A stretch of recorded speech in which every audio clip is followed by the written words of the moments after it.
பனி நிறைந்த கண்ணாடியில் கண் வரைந்தேன், வழிந்தது கண்ணீர். சொற்கள் தான். நிதானமா யோசிச்சு பாருங்க. நம்மை போலவே நடித்து காட்டுகிறது நம் நிழல்.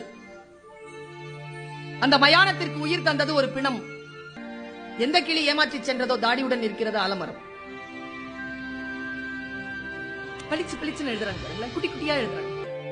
வாயை கிழித்த பின்னும் தொடர்ந்து பேசுகிறது கடிதம்.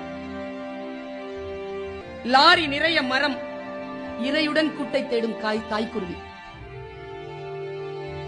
காற்றுக்கு சலிப்பதே இல்லை, ஒரே புத்தகத்தை 1000 முறை புரட்டுகிறது.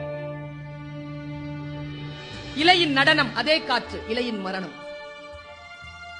வீட்டுல போய் யோசிச்சா பதறிடுவீங்க. சரிந்த மேம்பாலம், இடிபாடுகளுக்கு இடையில் சிக்கியது ஊழல். பெருங்கடலை அசைத்துக் கொண்டிருக்கிறது மீன் குஞ்சின் சின்ன துடுப்பு. மீன் குஞ்சுதான், துடுப்பு சின்னதுதான், அசைத்துக் கொண்டிருப்பது பெருங்கடல். நாம சின்னவங்க தான், சின்ன வாய்ஸ் தான், சின்ன குரல் தான், சின்ன வயது தான், அசைத்துக் கொண்டிருப்பது பெருங்கடலை என்று நினைக்கின்ற பொழுது பதறுகிறது நமக்கு மனம். சொற்கள் அப்படித்தான். காக்கை கூட்டில் காத்திருக்கும் இசை, குயில் முட்டை.